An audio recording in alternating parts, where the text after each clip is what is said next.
परम पूज्य जिन धर्म प्रभाविका वात्सल्य मूर्ति आर्यका रत्न 105 श्री सृष्टि भूषण माताजी सत्संग का 30वां वात्सल्यमय पावन वर्षायोग 2023। आयोजक श्री आदि सृष्टि वर्षायोग समिति मुरादाबाद। निवेदक सकल दिगंबर जैन समाज मुरादाबाद। प्रायोजक श्री आदि सृष्टि वर्षायोग समिति मुरादाबाद एवं सकल दिगंबर जैन समाज मुरादाबाद। परम पूज्य जिन धर्म प्रभाविका आर्यका रत्न 105 श्री सृष्टि भूषण माता जी की मंगल प्रेरणा एवं आशीर्वाद से संचालित संस्था श्री आदि सृष्टि मंगलम अतिशय क्षेत्र श्री महावीर जी में चतुर्विध संग आहार उपकरण आदि की व्यवस्था सुचारू रूप में कई वर्षों से की जा रही है, जिसमें त्यागी वृत्तियों की भोजन व्यवस्था भी उपलब्ध है। श्री आदि सृष्टि मंगलम श्री महावीर जी में त्यागी वृत्तियों के आहार एवं यात्रियों के ठहरने के लिए वातानुकूलित कमरे भी उपलब्ध हैं। स्थल मेन मंदिर के सामने सृष्टि मंगलम भवन। अधिक जानकारी हेतु संपर्क करें 7300741008 या 9376571002। राजा के दरबार में एक नर्तकी और उसका पति आया। नर्तकी बहुत बढ़िया नृत्य करती थी। उसका पति गाता था, लेकिन गाते गाते थक गया। वो भी थक गया और पत्नी ने कहा बहुत गई थोड़ी रही, अब मुझसे सहा न जाए। तो वो कहता है बहुत गई थोड़ी रही, नटनी ऐसो मत करो रंग में भंग पड़ जाए। कि अब आधी रात तो हो गई, मुझे पता है तू थक गई है, लेकिन अब थोड़ी देर की बात है, नाचना बंद मत कर।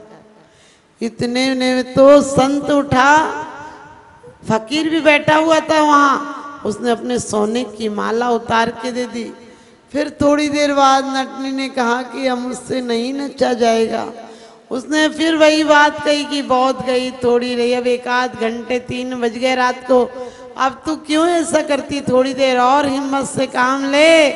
राजकुमारी उठी और उसने अपना सुंदर कड़ा और पूरे हाथों की चीज सोने की उसे उतार कर दे दी। थोड़ी देर और हुई, वही बात हुई तो राजकुमार ने अपना गले का बहुत सुंदर बड़ा हार था, कोई 20 तोले का हार दे दिया।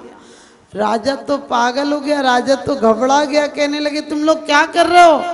अरे मैंने आधी रात बीत गई और कुछ नहीं दिया। तुम लोग सोना दिए जा रहे हो, रत्नों के हार दिए जा रहे हो, कड़ा मुदिका दिए जा रहे हो, कैसे पागल हो गए हो तुम लोग? तो संत ने कहा, राजा ने कहा तुम बताओ, तुम फकीर होकर दुनिया से भीख मांग कर खाते हो, तुम पर एक माला थी, तुम्हारी समृद्धि सौभाग्य की वृद्धि करती सोने की माला थी, तुमने क्यों दे दी? उसने कहा ये संपत्ति सौभाग्य तो बहुत दिनों से जोड़ रहा हूँ, शांति नहीं मिली। इसने ये कहा कि बहुत गई थोड़ी रही, थोड़ी गु अब जाए। मैं सोचता था कि फकीरी छोड़ दूं, कुछ तो हुआ नहीं, परमात्मा मिला नहीं, इसको कब तक उम्मीद में इसका नाम रटता रहूं, भीख मांगता रहूं। मैं सोच रहा था कि फकीरी छोड़ दूंगा, आराम से कोई धंधा पानी करूंगा। और अचानक ख्याल आया कि इतने दिन जब मैंने परमात्मा की सेवा की, तो थोड़ी सी दिन के लिए इसकी सेवा क्यों छोड़ दूं? और इसलिए मैंने वो सोने की माला ही दे दी, जो कि आज तक मुझे सोने नहीं देती थी। राजकुमार से पूछा चल ये तो फकीर था, इसे ब्रह्म ज्ञान हो गया, तूने क्यों दे दिया? तो कहने लगा पिताजी मैं बहुत दिन से आपको मारने की योजना बना रहा था कि तुम चाबी देते ही नहीं, तुम राजगद्दी मुझे देते ही नहीं, ना जाने कब मरोगे कब नहीं मरोगे। मैं सोच रहा था तुम्हें मार दूं और षड्यंत्र बना रहा था। किसी लोगों से बात भी हो गई थी कि तुम्हें धोखे से मार देंगे, शिकार खेलने जाओगे और तुम्हें वहीं मार दिया जाएगा, पता भी नहीं चलेगा, मैं फंसूंगा भी नहीं। लेकिन इसकी बात से लगा कि इतने दिन सब्र किया है तो 2-4 साल में पिताजी के भाव बदलेंगे, दे देंगे राज, और नहीं दे देंगे तो मरने के बाद तो मुझे ही मिलेगा। तो इसलिए मैंने दे दिया। मैं कितने बड़े अपराध से बच गया, आपको मारने के भाव आ रहे थे। राजकुमारी से पूछा चल ये तो ठीक है कि मेरा जीवन बच गया, इसने दे दिया कोई बात नहीं, ये बता तूने क्यों दिया? वो कहने लगी आप मेरे विवाह के बारे में सोच ही नहीं रहे थे और मेरा संबंध आपके एक नौकर के बेटे से है। मैं सोच रही थी कि पिताजी तो करते नहीं, मैं इसके साथ चली जाती हूँ, लेकिन अब ये ख्याल आया कि इतने दिन तो 1-2 साल में पिताजी भी कोई रिश्ता देखकर कर देंगे, मैं ऐसा काम क्यों करूं। राजा ने कहा, अरे तुम लोगों को इतनी जल्दी जल्दी वैराग आ गया, और मैं तो 70 साल से इस गद्दी पर बैठा हूं और छोड़ने का विकल्प नहीं आया। मैं उसी को बुलाता हूं जिसको तू चाहती है, आधा राज्य दे दूंगा, अपने समान बना लूंगा और तेरी विवाह से कर दूंगा। और दूसरी बात रही कि जो राजकुमार इसे राज्य देकर मैं आज ही संत की तरह आत्म ध्यान में जा रहा हूं। और ध्यान रखना, इसीलिए कहा है कि बहुत कभी भगवान से विश्वास मत उठाना। रविंद्रनाथ जी मरने लगे, लोगों ने कहा, थोड़ी से अस्वस्थ थे, कि आपको नहीं लगता आप परमात्मा का जीवन भर ध्यान करते थे, उसने आपके साथ क्या किया, आप आखिरी टाइम में बीमार हैं। उन्होंने कहा, जितना अच्छा कर सकता था उससे ज्यादा उसने किया, लेकिन मेरे अपराध इतने थे कि थोड़ी बहुत सजाएं मुझे इसलिए भोगनी है ताकि मैं अगले जन्म में कोई ऐसी गलती नहीं करूं कि इतनी सी सजाएं भी मिले। हो सकता है मैंने अनजाने में युवापने में कोई गलती की हो, पूर्व जन्म में कोई गलती की हो, उसकी थोड़ी सी सजा इसने बहुत कम की है, इतनी की है कि मुझे होशो हवास है, मैं इसे भोग सकता हूँ। परमात्मा फिर तुम्हारी सेवा का मौका देना। अब जो मैंने 20 साल गमाए वो भी नहीं गमाऊंगा, बचपन से तुम्हारी आराधना करूंगा। ये है पुण्य, ये है तप। आप लोग तो खाना छोड़ देते हो और दिन भर खाने की याद आती है। सच बताना, जिस दिन उपवास होता है उसी दिन घर में सब्जी की खुशबू आती है। वैसे चाय नहीं आती होगी, उस दिन बहुत अच्छी खुशबू आती है, क्योंकि आपने मन से नहीं छोड़ा है, आपने जबरन छोड़ दिया है। जिस दिन मन से छोड़ दोगे, जब आप किसी से अपने से मिलते हो तो रात पता नहीं चलती है, उस समय खाने का ख्याल नहीं आता है, उस समय आपकी बोली बंद हो जाती है, उस समय आपकी एक टक पलकें उन्हें निहारती रहती हैं। कभी सोचा ये रागियों के राग में हो जाता है। जिस दिन बीत रागी से राग होगा, प्रशस्त राग होगा, उस समय खाने की याद नहीं आएगी, उपवास अपने आप हो जाएगा। महावीर भगवान ने 12 वर्ष में समझो यदि पूरी हिसाब लगाया जाए तो 11 वर्ष उपवास किए, कभी महीने के, कभी 2 महीने के, कभी 4 महीने के। लेकिन हमारी तरह नहीं कि कल उपवास है तो आज ठूस ठूस के खा लो, बोले ले उपवास के दिन में सारे काम निपटा दूंगी। नहीं, कहते हैं पाप प्रणाली काव्यो वृत्ति ज्ञान चारित्र। उपवास के दिन क्या करना, पाप के प्रणाली यानी पाप के नालों को रोक देना। फिर क्या करना, अभी और तो ध्यान में अंत बनता नहीं, तो जितना हो सके स्वाध्याय करना, तत्व चर्चा करना। उस दिन तो माला फेरना, सामायिक करना, पाठ करना और विचार करना कि परमात्मा तुम्हारी जैसे काम नहीं चलेगा, अब तो मैं अपनी विजय प्राप्त कर सकूं उस तरफ कदम बढ़ाऊंगा। तो हिंसा, झूठ, चोरी, आजकल खामखा में तुम लोग किसी को बेवकूफ बनाने के चक्कर में झूठ का पाप उठाते रहते हो। आपने देखा, मौकों मौकों पर करना पड़े ये मजबूरी है, शौक मत बनाओ, क्योंकि जो प्रेम और उल्लास में किए जाते हैं वो पाप भी आपको पाप नहीं लगते हैं। शादी में जूता छुपाती है साली तो नेग मिलता है, आने वाले समय में साली माली कुछ नहीं मिलेगी। ध्यान रखना, इसी दौर तक रिश्ते हैं, साला मिलेगा तो साली नहीं मिलेगी, समझ गए। और अब तो हो सकता है बुआ मामा कोई नहीं मिले, क्योंकि पाप का उदय है, हमारी बिल्कुल संख्या खत्म हो गई। और हिसाब लगाना, बाप पैसे देते हैं तो 2 के 4 करके दिखाते हो। तुम्हारे पिताजी लोगों ने तुम्हें 4-4, 6-6 दिए थे, अब तुम्हारे एक ही है। तुम्हारी संपत्ति घट रही है और ये घटने के दौर नहीं। अगर अब भी नहीं चाहते तो मिट जाएंगे दुनिया से। हमारी दास्ता भी ना होगी दास्ताना में। फिर ये मंदिर महलों का क्या होगा? कितने दिन? ज्यादा से ज्यादा 100 साल। आज यही ख्याल रहे तो 100 साल से ज्यादा तुम्हारी परंपरा नहीं चलनी। बना लो तुम कुछ भी अपने परिवारों को, बच्चों को, लेकिन वो देखने तक नहीं आएंगे और देखने को बचेगा ही कौन। इसलिए कहती हूँ कि अपने जीवन में झूठ को, असत्य को बढ़ावा मत देना। आज मानव कल्याण के बोर्ड लगे होते हैं, वहां मानव की कत्ल खाने खुले होते हैं।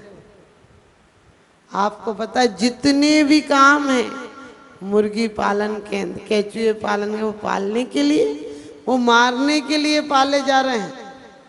इसी प्रकार से आज हमारे घर घर में कत्ल खाने खुले हों। आप कहोगे माता जी हमारे यहाँ तो कुछ नहीं आता है। यदि आपके यहाँ चमड़े की चीजें भी आती हैं, शौक में आए, यदि बच्चों को वो फर के कपड़े आदि, समझ गए, जानवरों के खोल के कपड़े आदि बच्चों को आप शौक में भी लाते हो, तो समझ लेना आप बहुत बड़े अपराधी हो। और ये निश्चित है इस जन्म में नहीं तो अगले जन्मों में बाप आपके बच्चे भी इसी तरह मारे जाएंगे। इसलिए इन छोटे छोटे पापों से बचो। घर में बहुत सुंदर कोई क्रीम हो, पाउडर हो, जो भी चीजें, आजकल बहुत सारी चीजें चल गई, बोले अच्छी थी इसलिए मंगा ली। अरे अच्छी थी इसलिए मंगा ली, क्योंकि मत फिसलो ऊपर की सफाई पर, वर्क चांदी का चढ़ाए गोबर की मिठाई पर। ज्यादा ब्यूटी पार्लर जाओगे तो एक दिन ऐसे चेहरा नजर आएगा जैसे पलस्तर उतर गया हो चेहरे का। इसलिए चित्त को सुंदर बनाओ। तुम्हारा रूप देखने के लिए सौधर्मिंद्र 1008 नेत्र बनाएगा, तब रूपस सौंदर्यम दृष्टि तृप्ति मनापवान। और फिर भी तृप्त नहीं होगा। जो देख लेगा उसका भला हो जाएगा। जो तुम्हारे दर्शन कर लेगा उसे आत्म दर्शन हो जाएगा। ऐसा दर्शन बनाओ। तो हिंसा नहीं, झूठ नहीं, चोरी नहीं, कुशील नहीं, परिग्रह नहीं। अब आप कहोगे माता जी चोरी तो हम करते ही नहीं। अरे अपनी शक्ति को छुपाना ये भी चोरी है। आप कुछ कर सकते हो लेकिन निठल्ले बैठे हो। अगले वाले देश इतनी सुंदर नहीं मिलेगी। इतनी सुंदर देह मिली थी, तूने मैली कर ली। अरमानों का गला घोंट कर पाप की गठरी भर ली। आते समय दिगंबर आया, आते समय दिगंबर आया, मरते समय चदरिया ओढ़ी। जीवन भर क्या गया साथ में, देख ना पाई आंख निगो। तो झूठ, चोरी, चोरी का मतलब है आप लोग निर्माल्य छू लेते हो तो हाथ धोते हो। हमारे आचार्यों ने कहा जो तुम्हारे यहाँ जितना पैसा हिसाब लगाना भी चक्कर आ जाएगा। कोई यहाँ लाख से कम तो बैठा ही नहीं होगा, करोड़ अरबपति होंगे भले, लेकिन कितना तुमने उन लोगों पर लगाया जो कि तुम्हारे द्वारा इसी भव में समाधि मरण कर सकेंगे। क्योंकि समाधि मरण उनका हो गया तो तुमने साक्षात अर्यंत और सिद्ध बना दिया। और जब भी आपको कभी जरूरत पड़ेगी वो जीव स्वर्गों से तुम्हें संबोधन करने के लिए आएंगे। अपन पार्श्वनाथ भगवान का सुनते हैं कि कमठ ने उपसर्ग किया था। वो आपको पता है पूर्व जन्म का भगवान का इस माने उन्होंने उपकार किए थे। पूर्व जन्म में वही आया था जब राम ने हनुमंत को गणलंक पटाया, सीता की खबर लेने को सैन सिधाया, मकबीच दो मुनिराज कीलक आग में काया, जटवार मूसरधार से उपसर्ग बचाया। उन्होंने पूर्व जन्म में हनुमान जी के जीव की सहायता की थी, इसलिए सहायता करने वो आ गए। जो जो करोगे अच्छा करोगे तो अच्छा होगा, बुरा करोगे तो बुरा होगा। धन संपत्ति कमाना, आप उसमें भी जो भी झूठ चोरी बोलते हो, क्योंकि एक नंबर का बिल्कुल रख दो तो आजकल आपको काम कराने पड़ते हैं। क्योंकि ये टैक्स की परंपरा इतनी गलत है कि आने वाले समय में जब प्रलय आएगी तो मुनि आरिका से भी ग्रास टैक्स रूप में मांग लिया जाएगा। और जिस दिन लोग कहते हैं जब तक सूरज चांद रहेगा मुनियों का सम्मान रहेगा, मैं कहती हूँ जब तक मुनियों का सम्मान रहेगा तब तक सूरज चांद रहेगा। जिस दिन उनके सम्मान में कमी आ जाएगी उसी दिन धरती पर प्रलय आ जाएगी, आग उगलने लगेगा आसमान, और आप सबको तो छठा काल का प्रवेश हो जाएगा। तो ये तो बहुत सौभाग्य है हमारे आपके कि इस कली काल में हम लोग पैदा हुए हैं। रामायण में चौपाई आई है, कलयुग केवल नामे आधारा, सुमरी सुमरी उतरे भव पारा। कहते हैं इस मुंह से जबान से नाम लिया करो, परमात्मा की पूजा किया करो। यदि आपकी कमेटियां कभी साधु संतों को लाती हैं तो उसमें आप भरपूर सहयोग दिया करो। ये सोचकर तीव्र अंतराय का बंद मत किया करो कि देख लेंगे हमारे बिना कैसे करेंगे। कभी ऐसे भाव भी नहीं आना चाहिए, ये चोरी है। और कुशील, आपने सीता ने क्या शपथ खाई थी अग्नि परीक्षा के टाइम में कि मैंने स्वप्न में पर पुरुष की प्रशंसा की हो तो अग्नि तू मुझे भस्म कर लेना। आज तो आप बात बात में कहते फलाने का हस्बैंड कितना अच्छा चाय बना देता है। हमने कि तू क्या चाहती तेरा पति खाना बनाने लगे?